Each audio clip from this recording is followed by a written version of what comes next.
Okay, it's almost 5. It's weird because I keep starting like a little bit later, a little bit later. I don't know. It just seems all over the place. I don't know. Everything seems all over the place. Like nothing has structure. It's just like over here, over there, over here. But anyways, now I feel like I keep starting late, and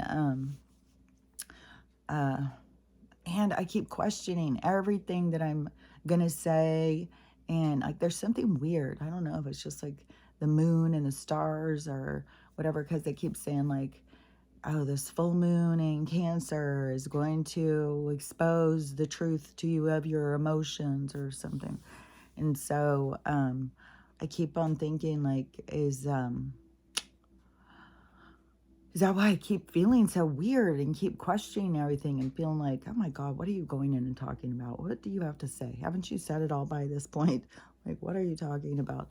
And but I'm glad that there's people who want to listen, because it is I don't know. It is I think it's helpful to talk about your life, to talk about things, to think about things. So, anyways, that's just how I look at things. Um, but anyways, I was so excited. This is one thing that I'm just so excited. So I called. So I had the places I was going to call in the morning.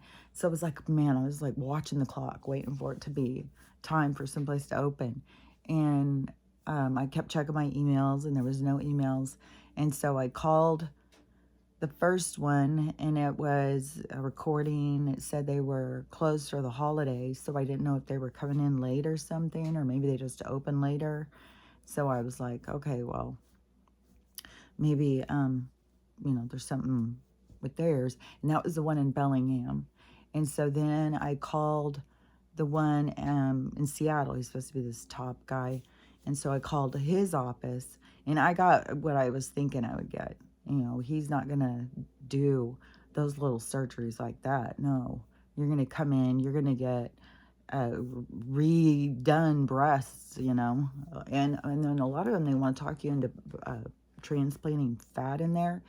And I just saw this girl, and she had gotten one of those transplanting fat into her boobs, and her boobs were just like fat hanging off of her. And I was like, man, that you couldn't even get it. I guess you could get liposuction.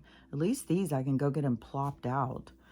I had to wear them longer than I would have wanted. I just feel, fuck, I feel so excited. But so that guy, his office was just very hoity-toity and very like, oh my gosh, no. I have to come in and get all this whole rigmarole, it's like $8,800.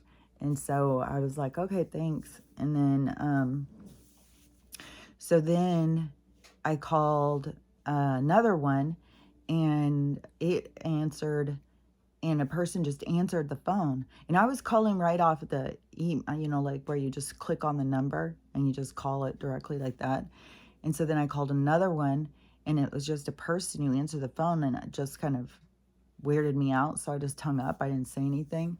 And so then after I hung up, I thought, oh, could have been them just answering, the back line. Maybe I don't know. I have no idea. But I was like, it still is hurting really bad back here.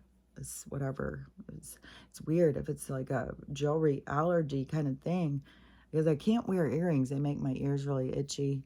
But I've never had a necklace, I don't think, do that to man, it hurts. Um, so anyways, so I called that one, and so when I hung up, I thought, well, if that happens again, I'm just going to ask if it's the place. And so then I called the next one, and it happened again, and they just answered and said hello. And so I said, is this the plastic surgeon's office? And she's like, oh yeah, this is KM Plastic Surgeries. And I was like, oh, okay, I have a question. So I started asking her, and then she goes, is your name Kelly? I was like, yes. Why? And she goes, it's so weird. I was just answering an email to you. I was like, oh my gosh, that is so weird. I had sent out some emails to ask questions. Like I said, over the weekend, the ones that gave you that option to set up a consultation or ask a question or whatever.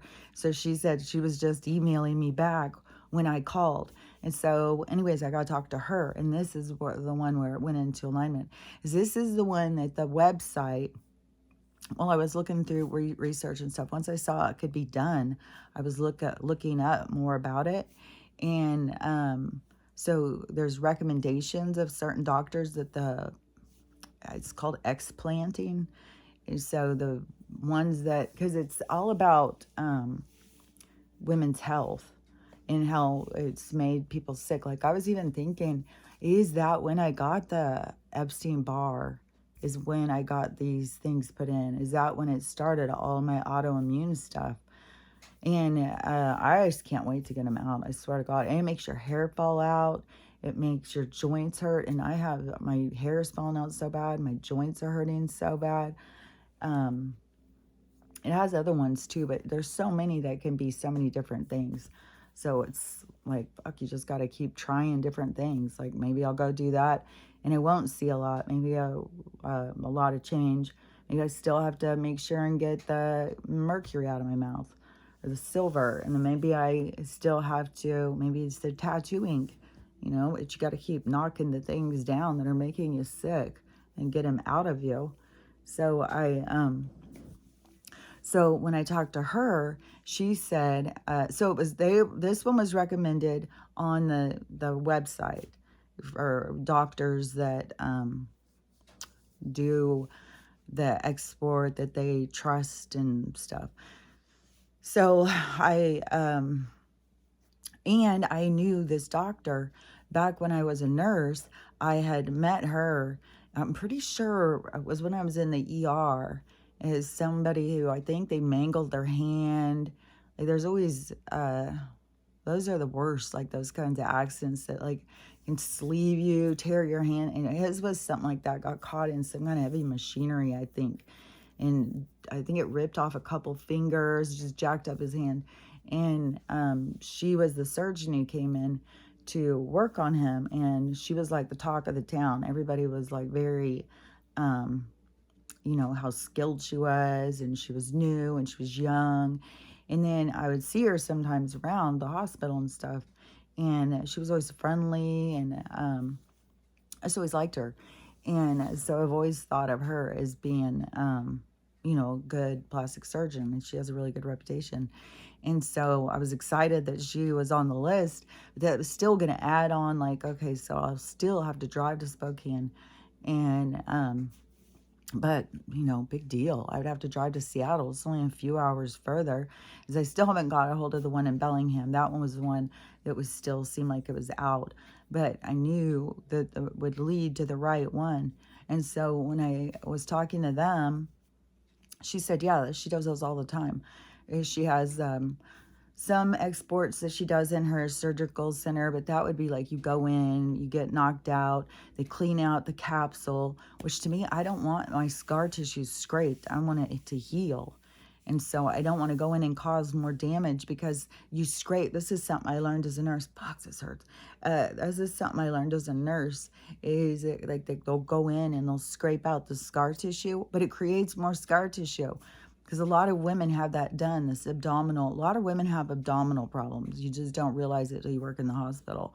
A lot of women have all problems down in lower chakra area.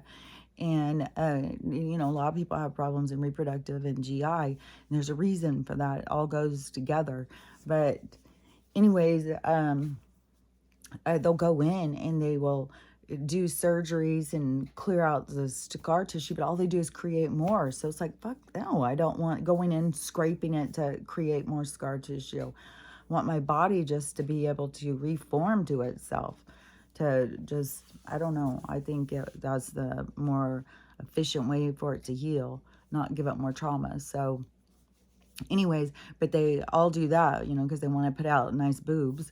And, you know, if they just let you leave with them flopping around, and it's like, we can strap them down. We don't know what's going to happen, though.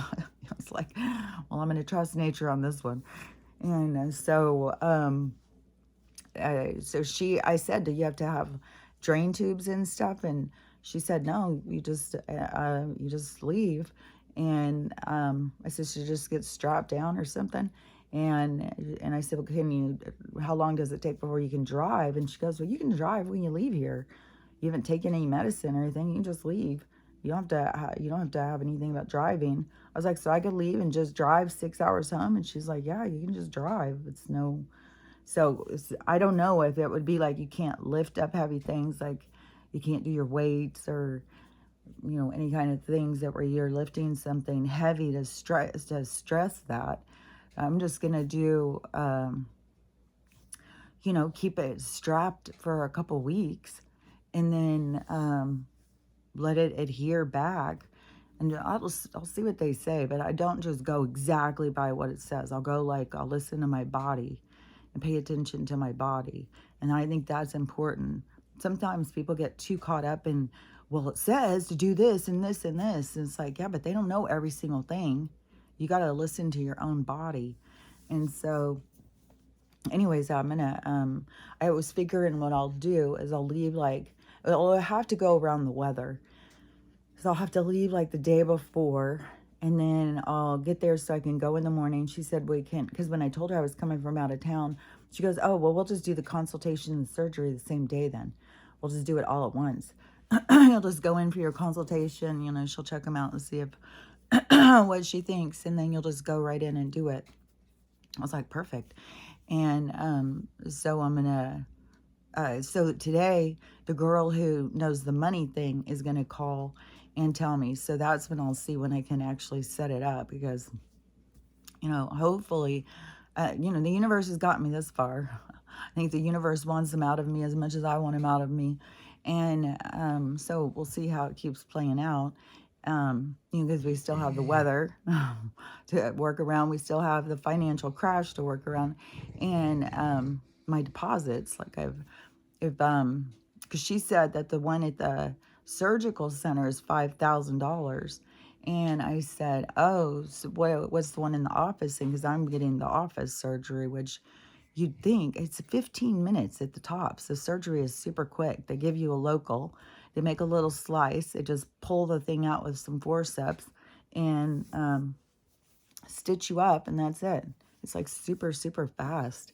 And then I guess, probably the nurse girl comes in and straps you, or whatever, wraps your chest. So it kind of holds it tight to adhere it back together. So, anyways, what was I saying? So I was thinking in the office, it would be a lot cheaper than going into the surgery, and I'm not getting general anesthesia. And so it should be quicker. So I think the girl who I was talking to, either she's a reception or appointments or something, she didn't know about the money thing. So she was like, I don't know, it's probably the same. And I was thinking, no, I don't think it would be the same. I don't think anybody would opt in for, here, let's just do an office surgery real quick, but let's pay for the primo price of the surgical suite center. It's like, those are a lot different than just going in the office. So, yeah, I think it'd be a big price difference. But so I have to still wait till I get paid on the 9th and see if it's going to be enough. Because I'll take my whole damn check. I don't give a shit. And I will drive over there and get it done. So I got to still see today. So I'm just hoping that it comes back and fits into my budget for being able to do. I'll set my appointment. And then I'll just work around the weather. I'll just watch the pass. I went and looked yesterday, and one said that you had to have snow tires, or no, chains. You had to have chains required or whatever. So it's just like, fuck, man. And the weather is just so wacky, too. Like, these storms are just coming out of nowhere. And so, but I'll try and find a day where it seems like it's nice. And then I'll just go ahead of time so I can get over there. And then once I get over there, then just wait, get it done, and then come back, and it's going to be like, oh my God, I swear to God, I'm going to feel like a new person. And I was thinking yesterday too, it's kind of trippy. It's because the person that you are born into, like, you are fighting that person the whole time. Like, you're judging that person. You are, you're so hard on that person, and you're always trying to change that person. You're always trying to become something different. You always feel like you're not acceptable, you're not good enough, and so you're like begin to hide this person. And everybody does it to different degrees. There's so much about this masking, putting on a different face for different people, and not ever showing your true self. But when you realize, how uncomfortable and vulnerable it is to show your true self, it takes a lot to be able to get yourself to be in a position to show yourself and to do it comfortably and not feel judged and not feel angry that somebody's judging you and stuff. Like everybody has like a chain reaction. And so that's how it just becomes like toxic reactive behaviors. And so you got to notice your own chain reactions. But so with wait a second, because I feel like my brain is like skipping around. Hold on a second. So the surgery thing, did I finish saying about that? Because I feel so excited. I can't even, this is also, I think, where I've gotten diagnoses of like you're bipolar. This because I'll get so excited and then I just can't quit thinking about it. I'm so excited. I'm so excited. I can't wait. I can't wait. It's like, okay, you got to calm down. You got to relax.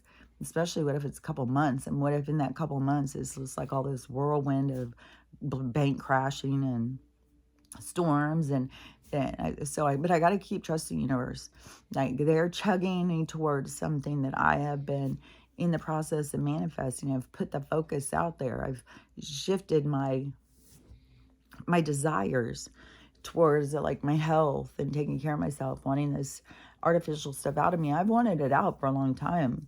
It just as I thought it was you have to pay like 10,000 fucking dollars for the surgery to get him out.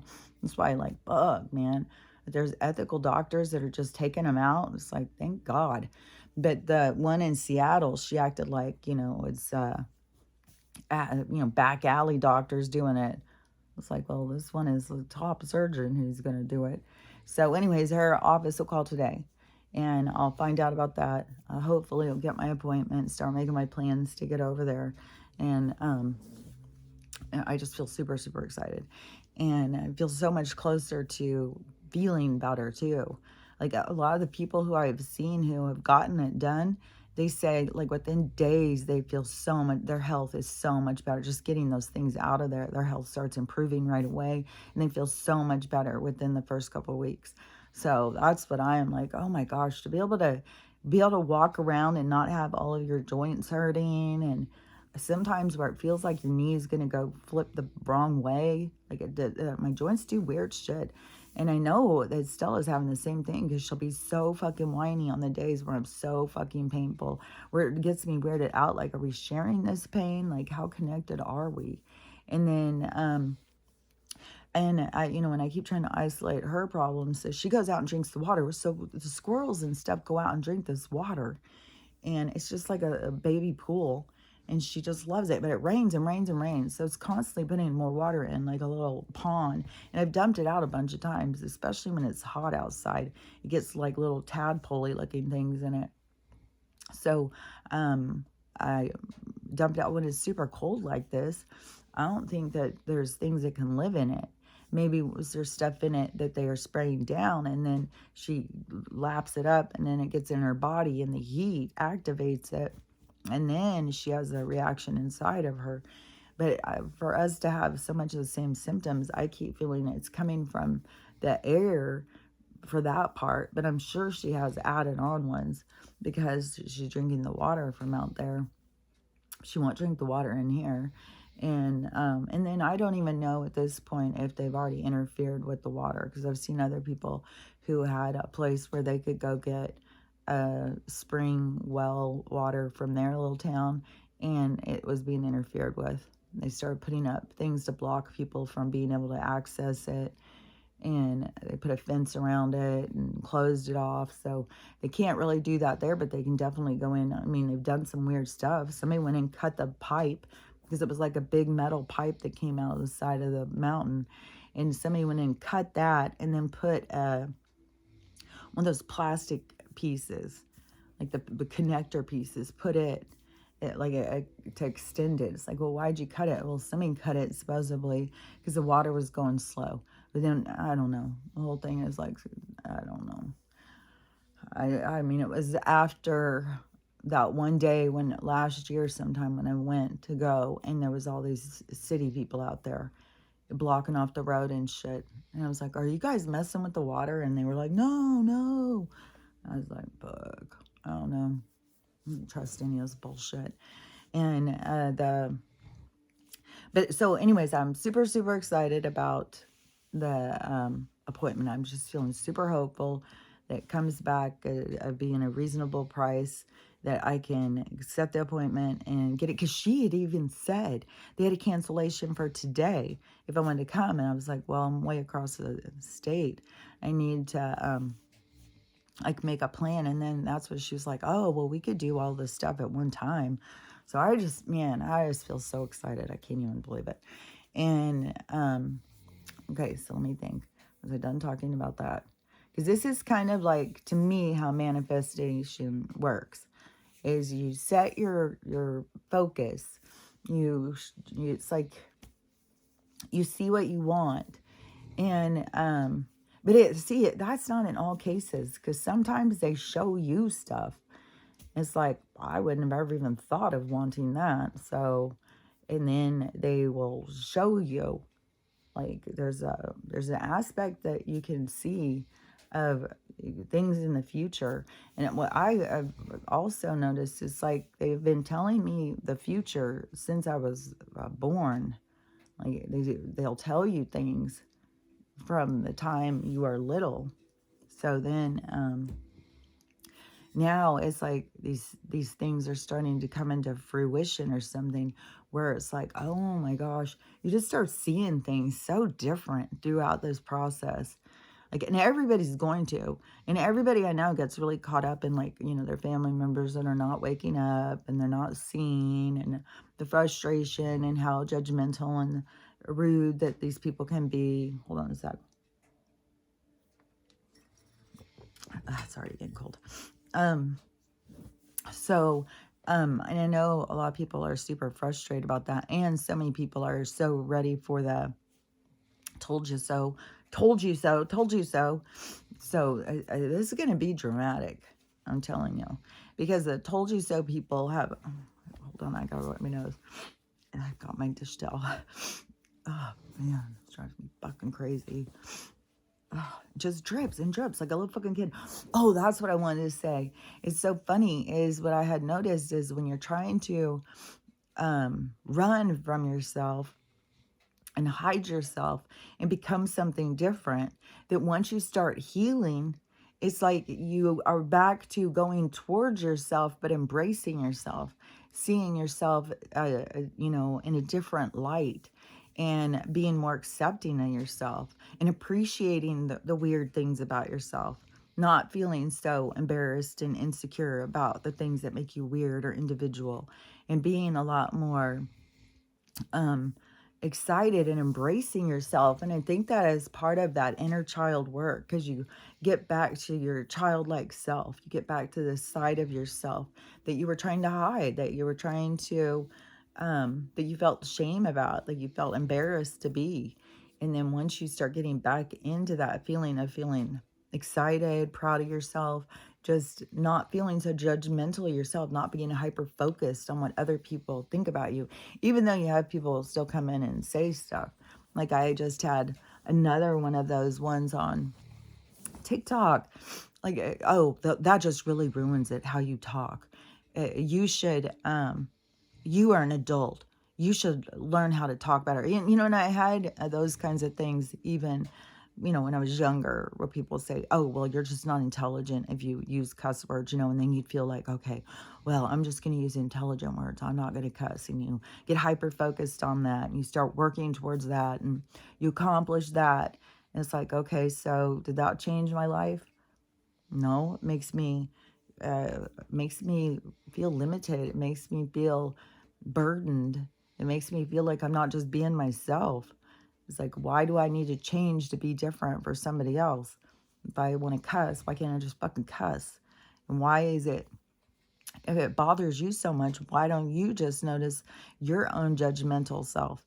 Why is it you don't notice that you have got issues when you're like hyper focused on good words and bad words, and then hyper focused on who uses them and how old they are and if they're allowed or if they're not allowed and stuff? It's like, where did you come up with that you were the all knowing, all seeing, the one who is making the rules for us all? It's like, and I'm not going to, because the conformity police come up and tap me on the shoulder and tell me to watch my tone, watch my mouth. Now you got T-Mobile, which I'm on T-Mobile, that they're going to fine you $3,500 if you talk about things in text. If you talk against the platform. This is part of the absurdity. There's more absurdity shit coming, that's for sure, on the government stuff, on all of the stuff. But the money thing has, now I'm on this side of like, oh, I gotta hurry. It's like a race with the money. Like, oh, I gotta hurry and get to the doctor's office and get this surgery before the money collapses and get back home. And if I'm supposed to get back home, maybe I'm supposed to get over there and get trapped over there, and then something's gonna happen over here. I mean, who knows? It's like you just have no idea. It's weird. It is so much like in the Buddha Bible, this one story that I just thought was so good, as this story of a man and his father, and they're traveling and they're trying to get somewhere, and they're walking, and the son keeps getting really irritated by the dad because the dad is slower, he isn't moving as fast, he wants to take breaks, and the son keeps going like, come on, we got places to be, let's go, move it, move it, move it. And the dad, he can't. So he just has to stop and take breaks. And, we're going to get there right when we're supposed to get there. Everything, you get where you're supposed to be when you're supposed to be there. And so then they got to where they were going, and they were standing up on the cliff looking down, and they had just, I think it was Nagasaki. Could have been Hiroshima, but it was one of those. And they walked up, and it had just had had just blown up the day before, and or the few hours before or something. It was they were there right as the aftermath.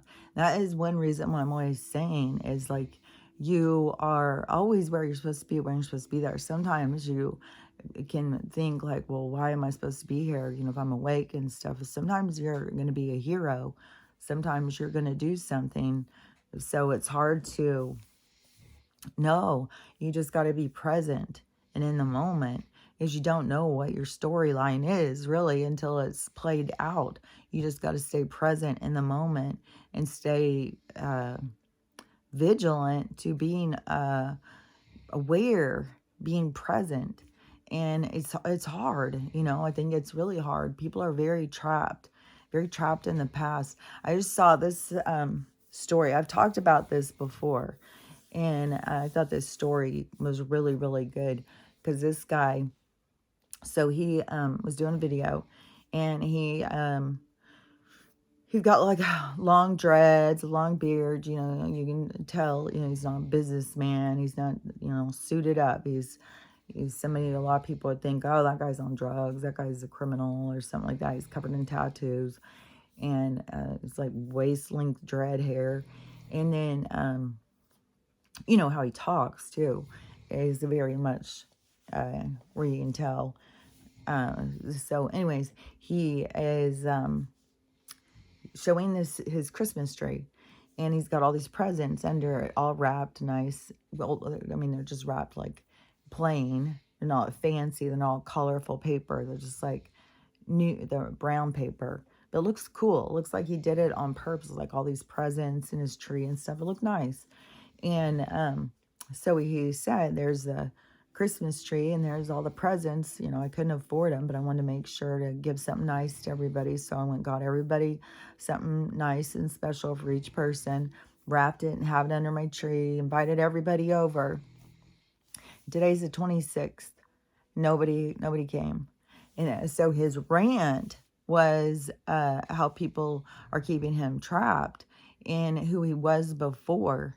And that's what I have talked about before, is how people will keep you trapped on who you were before. Yeah, especially during this healing. That's why you don't want to be somebody who traps somebody else. Like this, I told you so. They couldn't see, they couldn't hear, they couldn't understand what was being said. It wasn't meant to, they weren't meant to wake up until they wake up. There's nothing we can do to wake these people up. They have a set time. Everybody has a set time. Try and go back and try and figure out how you woke up and when you woke up, and you'll see. It was like all these different things. It was like this slowly getting, like going from waking up in the morning and not being able to see very well to being able to see clearly. It's like you go through a bunch of different things to get your vision to be able to see. And it is, it's your own thing. It's not like you can tell somebody, well, if you just do this, this, and this, then this will happen. No, it's individual. And so you can share your experience, like you can share different things, and different things will help different people. But you can't, it's not like a one set thing. Oh, talk about this, and then you wake them up, and then they'll be awake, and then this happens next, and that happens next. No, it's all individual. And you have all these people who are asleep because they're supposed to be asleep. It's a part of it. It's a part of the movement. It is their waking part that is going to be, everything is going to flip. Everything's going to go the other direction, because it has to go this way. I don't know how to explain it. It's like cause and effect. It's like the cycles have to turn. Everything has to go in the way it's going. There has to be this part where these people have this profound awakening, this flipping, where they didn't see something, then all of a sudden they do. Just like that fucking guy in the sky. I cannot watch any of these sky videos now without looking everywhere in the sky for this guy peering down. It was really weird too. Yesterday, one of these binaural beat things, it started having a face that looked just like it coming peeking out at the top of the screen looking down. And I was like, what the fuck? Maybe somebody just took that image and then they put it real. I don't know. It's so weird. But anyways, the people have to go through this where the awakening occurs. And the people who it affects, like the people who are mad and I tried to tell you and I told you so's and angry, that's their stuff. See, they need to work on those things. And they aren't seeing it because they're so busy pointing at somebody else that they're the problem, they're the problem. If they just wake up, everything would be fine. No, it's not true. It is,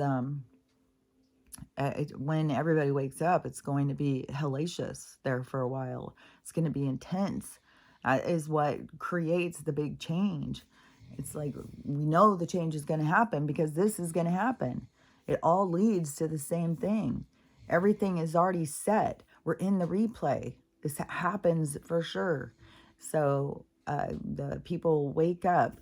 And even in the Book of One, it says, like, and I think in the Sumerian tablets, it's a small amount of people who don't wake up. And they could still be awake, but just not be able to accept the information. Like I've said, like with the religious people, I can totally see that coming because it's already set up. They already have the clause in there. These people are going to come at this time and they're going to say this, this, and this, and those are the devils. And so, my mom, I think that's a part of what my mom's issues are with me. Is there's some part of her that, thinks I'm some sort of devil or something. Some sort of, I've got the evil spirits up on me or something. But anyways, they've got these clauses in there to keep control of these people's minds. So I think that is going to be the hardest part. I think they could wake up, they could see, because I would consider my mom awake on a lot of things. But the mind control is like getting people to break out of their own patterns and see where their mind is controlled. Seeing what this young girl's struggles are and how she's keeping herself trapped and where she fears the most of being alone. She's having a really bad time, really hard time right now. I'm hoping that some good things happen this week to, get her going in the other direction. But these things have to happen. They have to purge out. You have to get everything out there so you can deal with it. And some people just keep on If something comes out, it's like they panic and start sticking it back in the suitcase. It's like, you got to just let it all come out, let it all fall, let it all go, and don't care. People get so hung up on judgment of other people. It's like, you can't worry about that. It's like, bug, dude. You got to let it go. It's stifling. It holds you back from yourself. And so this guy who I'd seen, what he was saying is, because I thought it was really good, because I could totally relate to what he was saying, is because he's not the same person he was when he went into prison 10 years ago. He was different person, which, for sure. There's a lot of young guys that are, all jacked up on hormones and anger and angst, and, get themselves into trouble and end up in prison. And some guys, and that's an individual thing. Some people, it has a profound effect on them and changes their life. And some people, everything plays out. Every situation's supposed to play out. So everything will play out. There's no set thing like, oh, well, that's the right way. You got to do it that way. No, everything is just things playing out. It's all it is, things playing out. And so everything has to always be playing out. And even if you find people that you think like they're is so in sync with um, their life journeys, their life paths, you still will find distinct things that have differences, because that's what the universe needs. It needs all these different things to play out from every different perspective. It doesn't, like, we're not meant to all blend in, be the same, and have the same experience, and have the right experience or the wrong experience. Like, no, all experiences are meant to be had, and all experiencers are meant to follow their own experience, to be able to partake, to participate in their own happenings. So this guy, he was saying, when he went to prison 10 years ago, he was a different person, and nobody is giving him a chance to show his different side. He keeps trying. He understands that he's the one who burnt the bridges, but when he's trying to repair them and people just keep turning their backs on him, not even giving him a chance, that it is very hurtful, and he is done. He's done with people holding him in the past. And as I was saying before, is people can hold you to who you were before, where they're still trapped with that person who you were. You've moved on. You're not the same person. You've moved on. You've left that. So it is like time traveling. And people don't realize, like, you're holding on to a past version of somebody. You're interacting with this past version, that you are still living out these experiences with this past version. You're not even present in the actual present moment. And there's such an important thing with the opportunity of, what is that called? Redemption. It is such an important part of the human experience.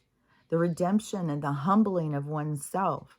The opportunity to call yourself out and to say, yeah, I've made some mistakes.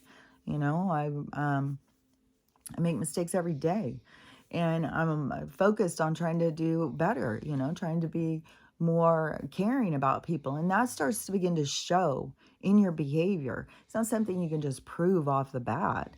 You can show people by how you act and the things that you do different, because people, a lot of people do learn from these certain situations. And then the people who are trapped back there, staying in the past, they still have things to learn. But the things that they have to learn, they think is about this other person, but it's about themselves. Because once you start seeing how you are the one who is held back, you are the one who is trapped, you're the one who is living in some sort of pain or trauma, some sort of thing that you are holding on to, where it keeps you trapped, where you can't even get to know this person.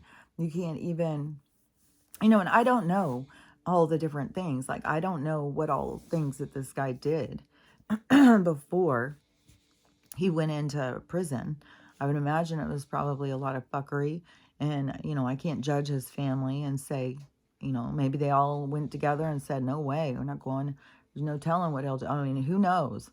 I mean, right now, you just have this horrible thing going on in that family Christmas, where the sister The brother shoots and kills the sister while she's carrying her baby into the house. And then the other brother gets mad, goes and uh, he's still alive, the other brother. And then the whole thing was arguing over Christmas gifts, like the consumerism, what has happened to kids to think like that is what is important, is how many things you have under the tree. And that was kind of obnoxious too. There were so many, I mean, there were so many motherfucking videos of people opening puppies. It's mind boggling. I'm having a hard time with it because it's like, how in the world could there be this many people getting puppies? And then on one hand, then you have about this many people who are surrendering their dogs. Not even, some don't just surrender them. Some just go fucking just leave them outside to starve to death. Just, I mean, there's literally ones where I've seen them tied to trees out in the middle of nowhere. And this one is really horrible because it was a puppy and they had zip tied its feet together. So somebody had just heard it crying and found it. And it couldn't move, it couldn't do anything. It's like, oh, God damn. It's fucking, oh, God, I don't even, some of these people. And it's even the fucking government. I mean, they're going to mass murder all these dogs. Oh, my God, I'm so fucking sick of this shit. Fuck. I swear to God, these people in the UK, and then even to say, well, you can apply for a license, but you still have to muzzle your dog, and they may not even give you one. It's like the government, you have no motherfucking say. You have no motherfucking say over what kind of goddamn dog I can have. Like, how many exotic pet owners are out there? Like, that's some bullshit, man. I swear to God. Especially, having a giant bully myself and, knowing what a sweet, kind, and emotional girl she is. It's just like, God damn, this fucking makes me so sick. But so the people will keep you trapped in where you have moved on because they still need to work something out, but it's something that they need to work out in themselves. Like for my one daughter, the youngest one who isn't talking. Well, I've got two who aren't talking to me right now. But this is like, as part of being a mother to girls, I swear to God.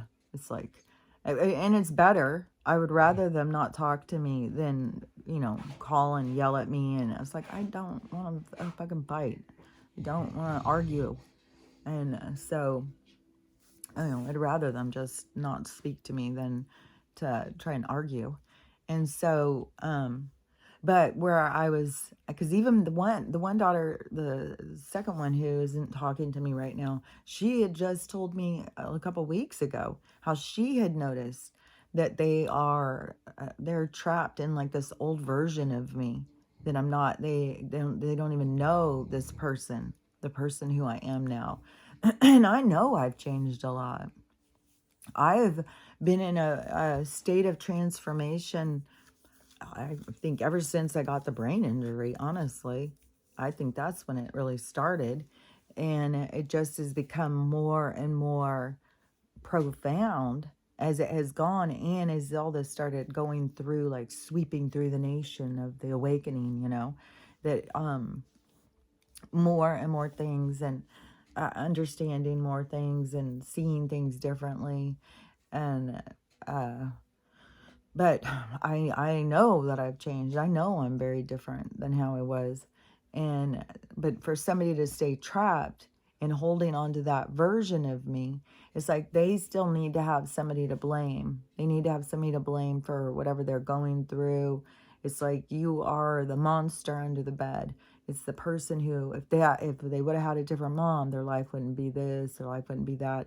And I went through that when I was younger. So, I mean, I'm not going to sit there and say, well, you can't do that. I think it's a part of development. It's a part of letting go of things. Like, you go through that as as you question yourself and you doubt yourself and you feel odd and strange and you feel like everybody's judging you. And of course you fall back on, well, it's my parents' fault. if it weren't for my parents, if I didn't have such a weird house I grew up in, I would be so much more normal. The problem is that we're all abnormal. Nobody is normal. They are just come up with a recipe to try and get us to conform. The conformity, the American citizen, the wherever you are, wherever, whatever place, it's the acceptable formatted version of yourself. And that's the place where everybody starts feeling so judged and feeling so like like they can't be themselves. They have to hide themselves because you have to conform to this ideal standard where there is no ideal standard. That is something that will just all drive ourselves crazy. Can you imagine if you went out to a herd of deers? You told them all, you all have to be exactly like this one. Everybody has to change. Everybody has to be like this one. Or a hive of bees or anything. Everybody has an individuality. And so I think like with a hive of bees or something, I think some of those, I've even heard that a flock of birds, sometimes a whole flock of birds is one soul. So the soul can be in a whole flock to go and be that experience. So it's not just an individual bird. It is it's a mind. It's like a group mind. Like there's certain things, a hive mind. So I think there's certain experiences as the soul that you can go in and you can be like a whole hive. So, and that would be quite an experience, really, when you think about it. It's like, oh man, because you would see a lot of like how things work and why they work. Because there's processes to everything in nature. Like the way that guy was saying, like right now, how they're pulling out all their dead and they just kick them out of the hive because I don't remember what he was saying. But anyways, if you were a part of a whole hive thing, there would be a lot of lessons that you would see, that you would learn, that would think it would help you understand like the whole life cycle. So anyways, but I think it is important to not be held back. The individual shouldn't be held back because other people are held back in the past. You don't have to stay in the past. You don't have to stay in this absent version of yourself to give them something to bounce off of. You have to stay in movement. You have to continue, going on your journey. And maybe your journey is to show the others, who had judged you, how you, turn everything around, how you make your life better, how you, it's your championing yourself, your success story. So, they can watch from afar, and then, it's really your story. It's your claimed success. Nobody was there. Nobody helped you. Nobody was doing anything for you. You had to do it all on your own. You had to do it. And that's a part also of being able to see this certain sides of yourself, the sides of yourself that you're supposed to be loving and excited, and the parts of you that you see that are good. Yeah, I think so many people, all they do is focus on the things that are wrong with them, the things that are bad about them, and they don't realize that there's nothing wrong or bad about you. There was something I saw this girl talking about the other day, and I had this realization when I was young. I don't remember. I was that's why I didn't I colored my hair a few times. Like I've had red hair and I did streaks and stuff, but I always knew like your natural hair matches all of your other coloring. So your natural hair is always going to be the one that looks the best on you because it matches everything. It all goes together. And I saw this girl the other day who was having that realization, and she had stopped coloring her hair. She was a young girl, and she had stopped coloring her hair, and she was saying, what I've noticed is how much I like my coloring when my hair is my natural color. Just the whole color palette just works, and that is when you have your natural colors all go together. And that's where people keep interfering. Like they want to have somebody else's hair color. So then it distorts their own physical, their own representation of themselves, because then they are trying to formulate on somebody else's appearance rather than just to acknowledge their own, to like build that up. and to become your best version of your natural self, which is also becoming your best version of your child self, the self of you that you go back to, the part of you that you want to embrace because you were hiding yourself so much. So you're trying to get back to this natural side of yourself that you thought wasn't good enough, that you were willing to discard and conform and to become different. And that's why there's so much about the going back and learning to love yourself and appreciate yourself, and to see, like, why was I, what did I think was wrong with me? And then you hear person after person after person with the labels and the diagnoses, and everybody's autistic, everybody's attention deficit, everybody's like, we all have these things because we are all individual. Like they have to come up with labels and diagnoses because it's an unattainable diagram is what they're trying to create. They're trying to create droids out of humans. They're trying to turn us into mindless work factory.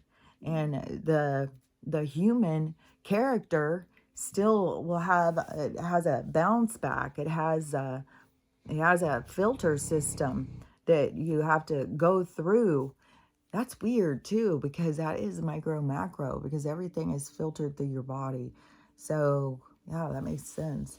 Like an emotional filter system. So anyways, I don't know if I just interrupted. Sometimes it's like I'll see things. It's like, wow, yeah, that is kind of interesting. Yeah.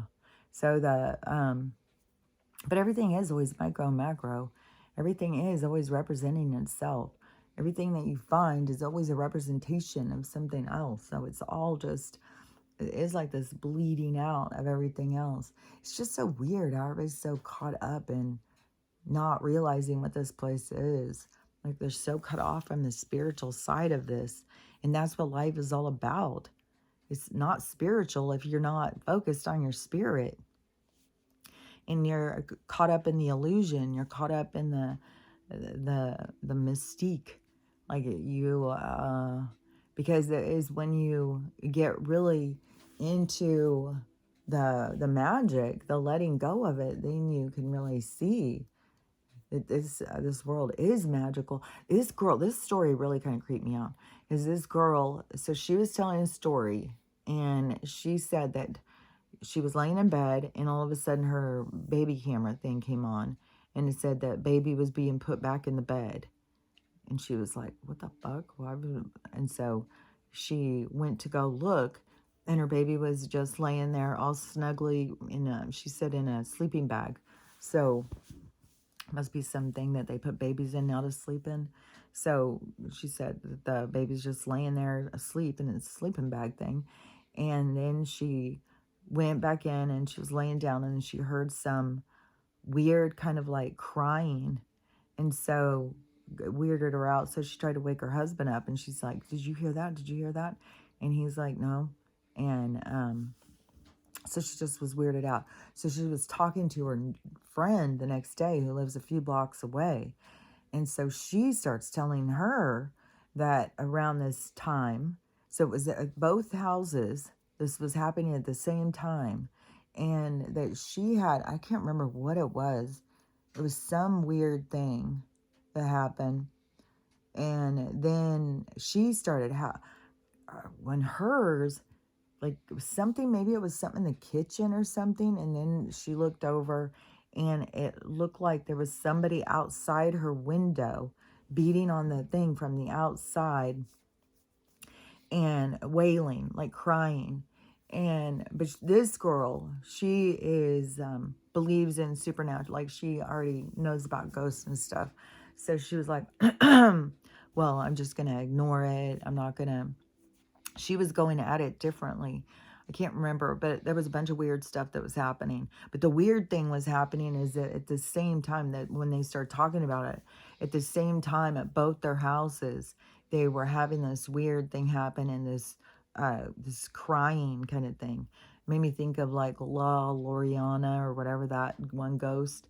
I was thinking that, man, that's definitely very ghostly. There's so many creepy things right now. And I don't normally get creeped out by all that stuff. Like, even with all these fucking ghost apparitions or whatever that is always hanging around. The other night when the power all went out, and I was showing, I did a video, and I put it on TikTok, and then I did one where I turned the camera off on the phone, and it's so pitch black, you can't see anything anywhere. Even when I turn and look at the windows, you can't see anything. It's just total pitch black. And but you saw, was it in the black one? Or maybe it was when the lights were on. I don't know. But I had people messaging me and saying that there was orbs and stuff. But I did that before because the power was out a couple years ago. And I was doing some recording talking about something. And that I got so many comments on the orbs and stuff. And that's what it's like, yeah, I know that there's stuff around here. Like, I see it all the time. And so the so anyways, I know that that stuff is around. And every time that I show anything of that, there's always people who say that they see orbs and stuff. But I know because I live here. And it's weird as and I've lived in so many haunted houses. And I really was, when I came to this one, because I had never been in it until after I'd already bought it.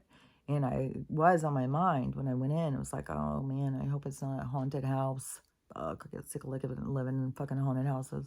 And then it felt like everything was fine. Felt so fine for so long. And then it started being, I don't know where I said, it seems like a portal was opened up or something. But there's a lot of portals opening up right now. All the frequency and stuff is changing. So there's portals opening up. There's all sorts of things. Like, and I think, so many people think like everybody is like low vibration, that is like on the earth plane or something. And I don't think that that's true. I think it depends on your experience. It depends on your reality. Like, I think that there's all those beings that are living like in the Antarctica, live in some kind of city that we can't see, is like they're high vibration. The people who are that live in the underground, there's a lot of high vibration. There's a lot of high vibration beings around. It isn't it's the experience that we go into is the vibration. It's the and then being birthed into this experience, like you're birthed into this vibration so that you can experience, everything that comes with this vibration. It's just in order to experience the good things, there's always another side. There's always the bad things. But in this one, it's just, I think there's so much to the challenge. There's so much to the growth opportunities for the soul.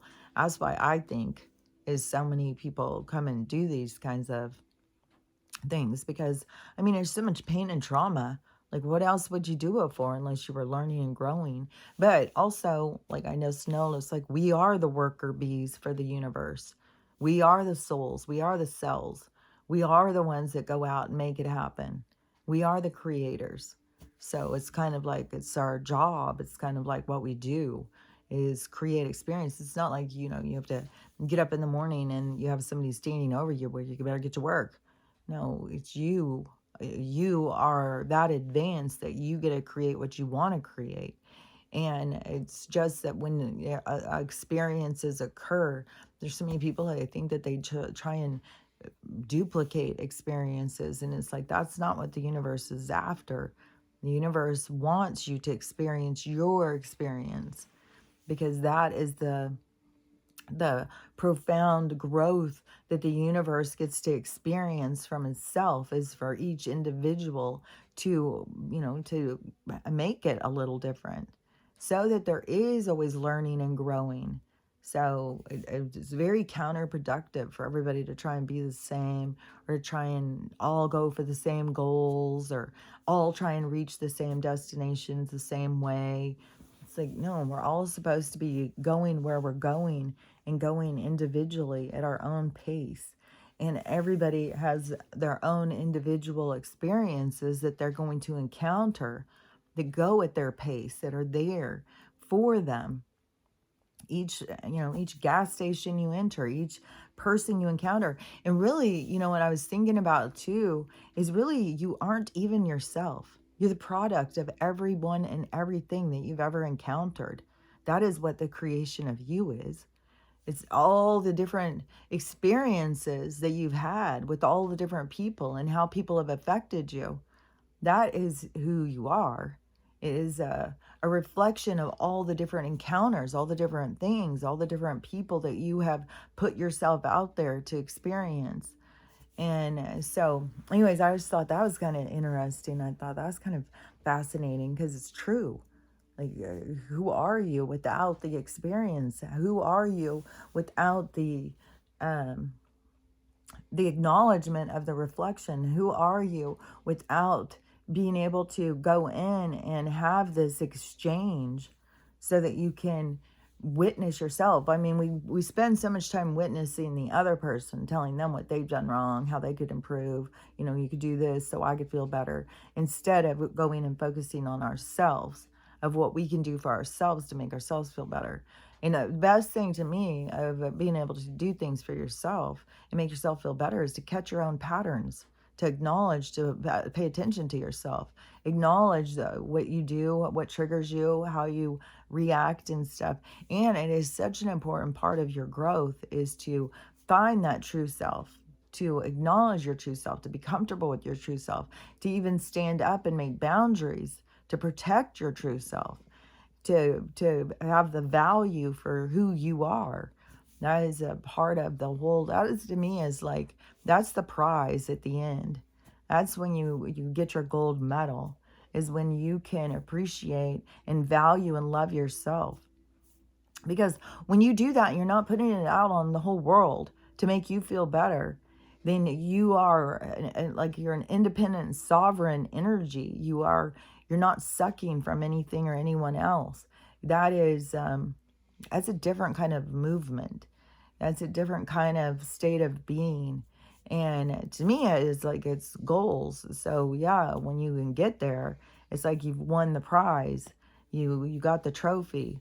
You got where you wanted to be. But the things that the gifts, the things that you accomplish to get there, to get the prize, is the acceptance. Accepting yourself, accepting others, is once you can understand that there isn't a good guy and a bad guy, that we're all just here experiencing, and it's a much bigger picture than the one that you get focused on, then there's so many things that you can let go of, and you can shift gears into a different way of acknowledging your experience. And it can be so much more productive to your growth and to your evolution of yourself. But but it has to do with forgiveness of others, is the letting go of the anger and the resentment that you hold on to others. And that has to do with this wanting other people to make you happy, putting your emotional needs on somebody else. And as kids, we had no real other choice. Well, I think we will advance as we parent through this transition. I think that there will be a lot of shifts in parenting, that we will do things differently. But see, that's why we have to be able to go in and look and witness what we have done. How did it work? How do we become better? What do we do that's better? What works and what doesn't work? And that there's and then plus, once people get more in their minds of this the uh, spiritual endeavor that each soul comes here to experience, then they can get more in. It would be a different way of parenting, I think, a different way of seeing things and doing things. Because even in this shift, where I see like these parents, trying to, it becomes exploitive, but where they trying to, there's a lot of different things, because trying to get people to have respect for kids, for one thing. And kids aren't just baby souls, they're advanced souls, just like we all are. And they all have things to share. And so but I think that there is I don't know, it's like a people pleasing immaturity of trying to fill in the gaps. Like, I don't think, you need to always be like, well, what does Jesus do? What does Jesus say? Well, have you met him? And what goes on, all that kind of stuff. Because the kid's going to fill in the blanks. Like, I think that we don't need to be turning kids into a bunch of prophets. That's a lot of pressure. Like, things happen naturally.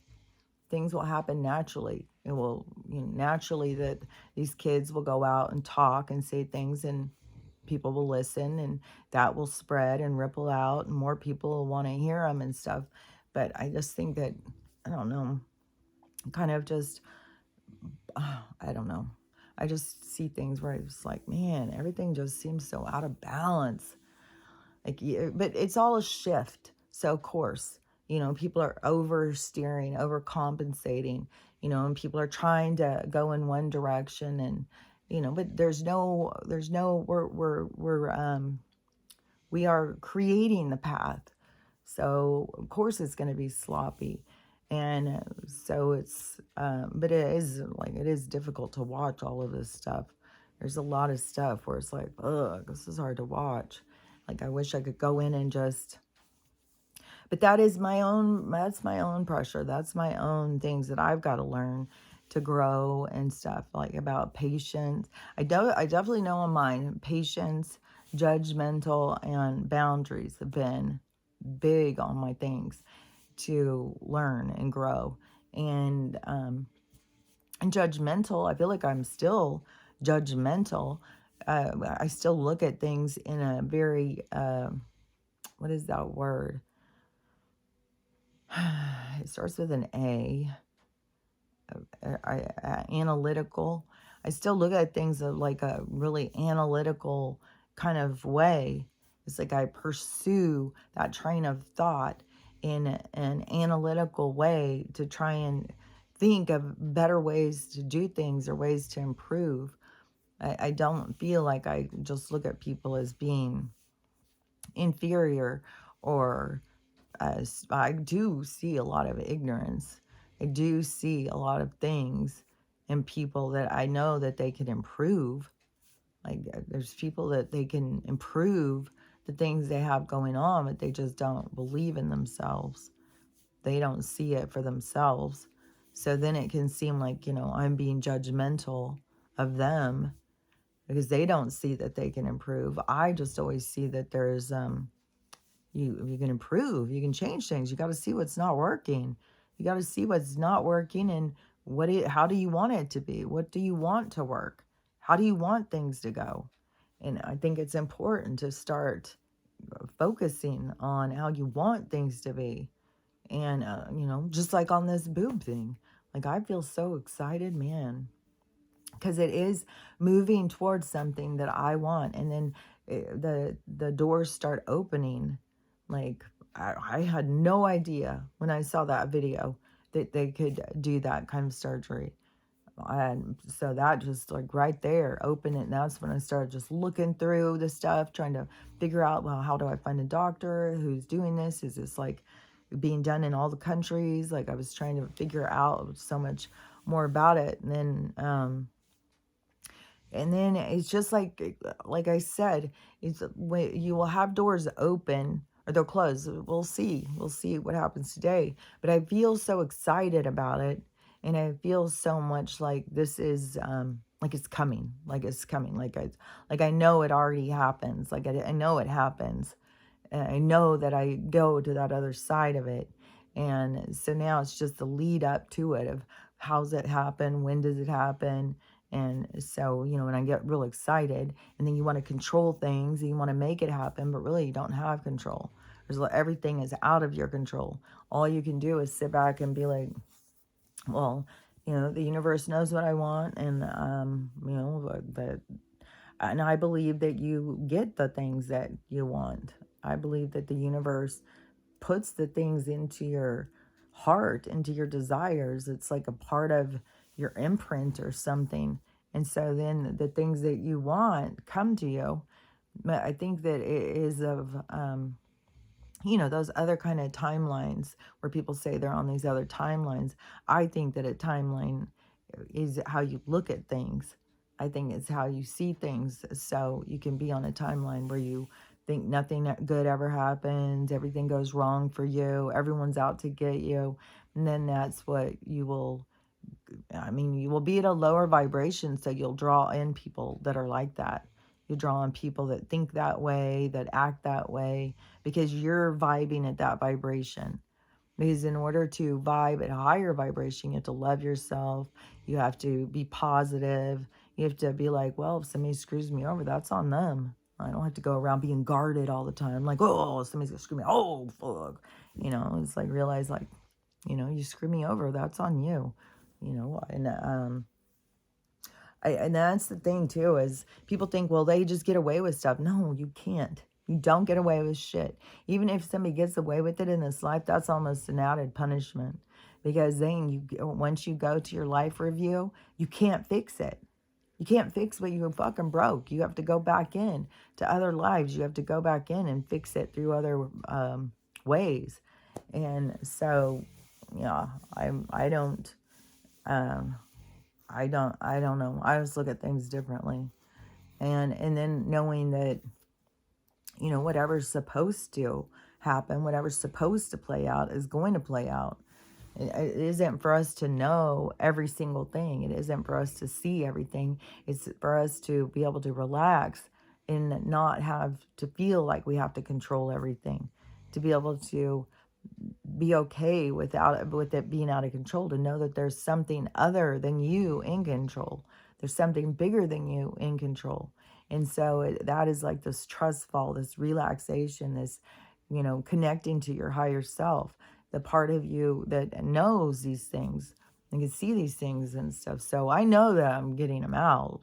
I hope, if it's going to go, I hope that she calls this morning and it's cheap, and that I can fit it into my check, and then I can zip right over there, that the path just opens up, and I get over there, I get in, I get wherever is going to happen next. I was even thinking, like, I don't want to get really caught up in, like, if this goes through and they auction my house, and I don't know what the battle is going to be, because even if they auction it, I would think I need to fight the people who are going down to the auctions, the vultures and stuff that are trying to take things from other people. And everybody's just trying to take something from everybody else. And so, but then there's a part of me who knows also that I'm definitely going to be leaving here. That I've known for a long while that I'm not going to be staying here year round. I never intended to stay here year round. I never knew that, all of a sudden quarantine was going to happen and we were going to be, everything was going to shift like that. I don't know. I knew that there was going to be a lot of bad stuff coming, but I don't know. I just didn't think of it. It's like when you can see things coming, you don't think of all things. You can just see things coming. And then even when I started talking about the things I could see coming, and people start being like, oh my God, you're so negative. You're so this, you're so that. It's like, well, this stuff is happening.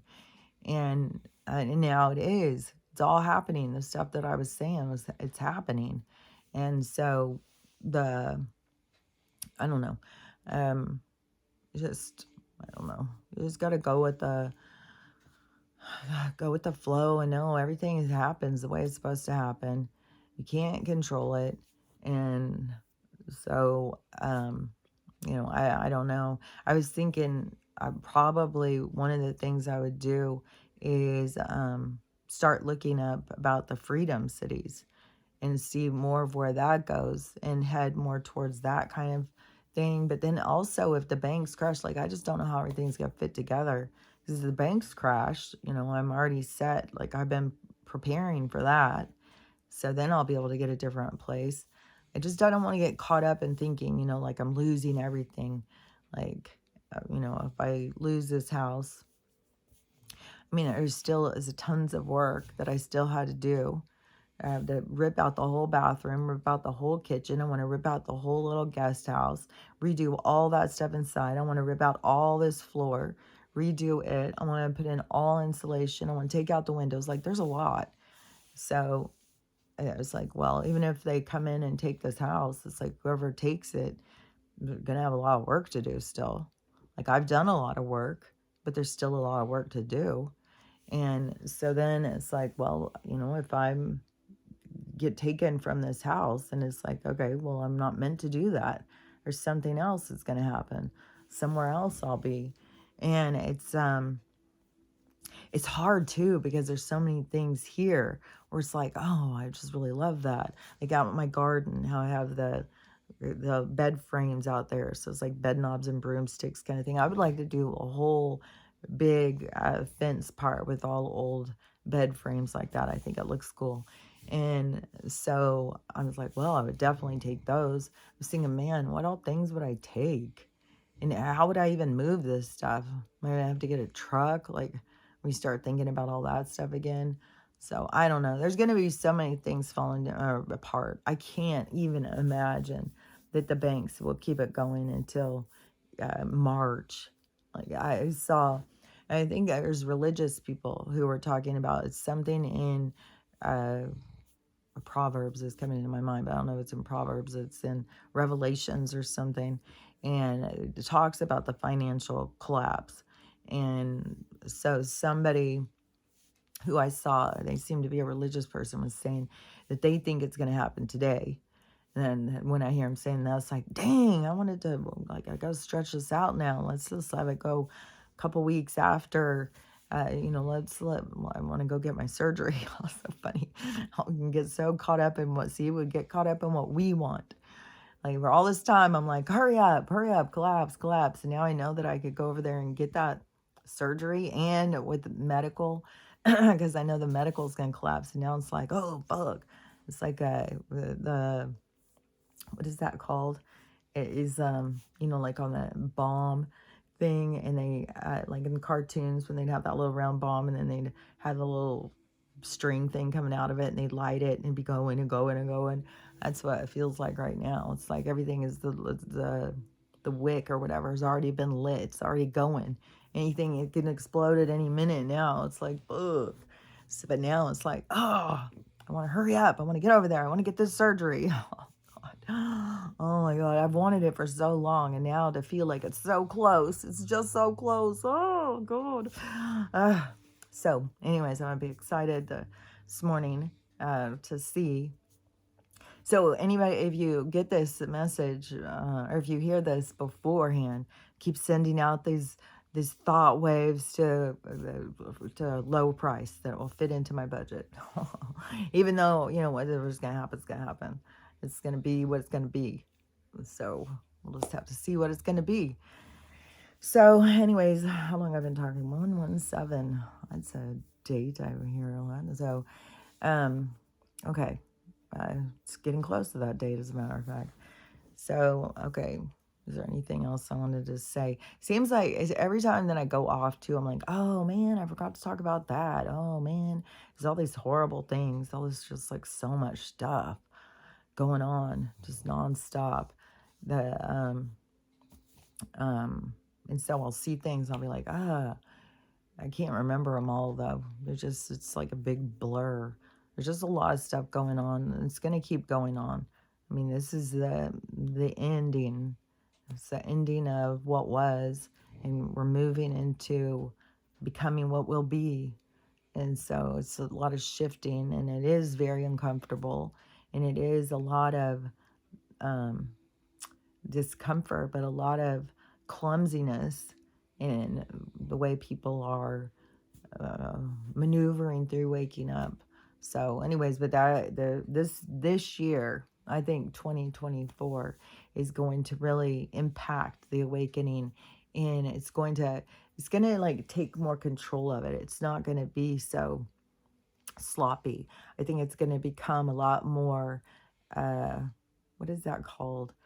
Not mainstream, but mainstream is coming into my mind because it will be mainstream. But when something becomes where it starts working really well, and it becomes more like fine-tuned and working really well. so streamlined. So I think that that will become the awakening and the healing and stuff will become more streamlined. It will become a lot more effective over 2024, but we're going to go through some parts that are going to be really messy, that's for sure.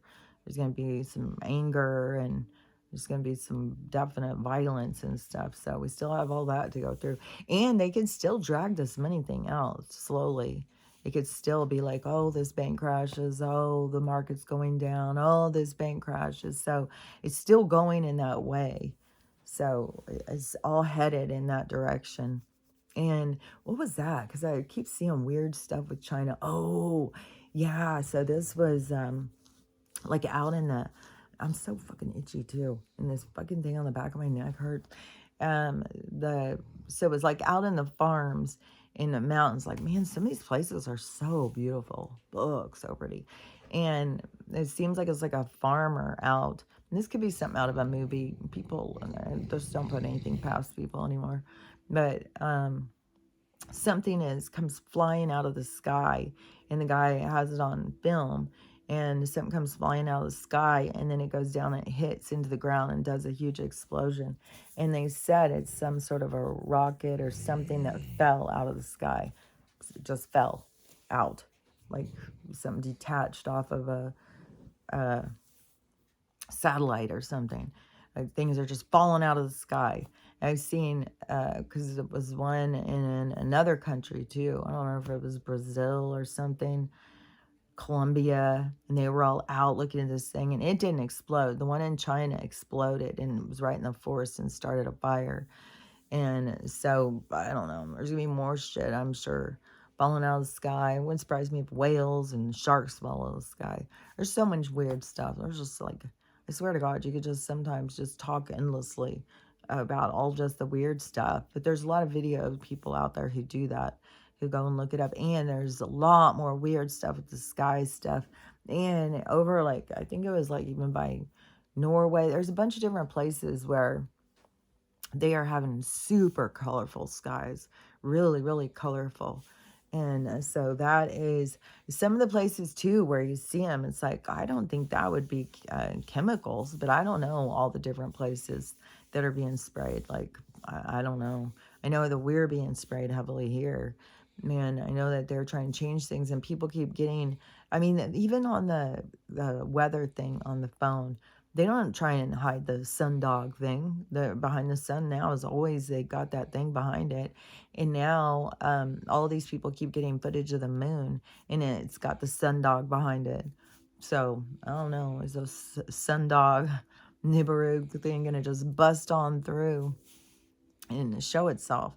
And that's what's gonna, start everything going. I still think the money thing and the government thing, I still think that those are really entangled, and that those are right on the verge. Like, I think it's a daily thing of, I guess now there's charges against Joe. There's just like, it's just nonstop to try and, I think, to get people's attention, to get people outraged, to get people to, it's like, it's like our focus of changing our focus and seeing what we don't want is what creates it to stop being there. So it's like people waking up. That's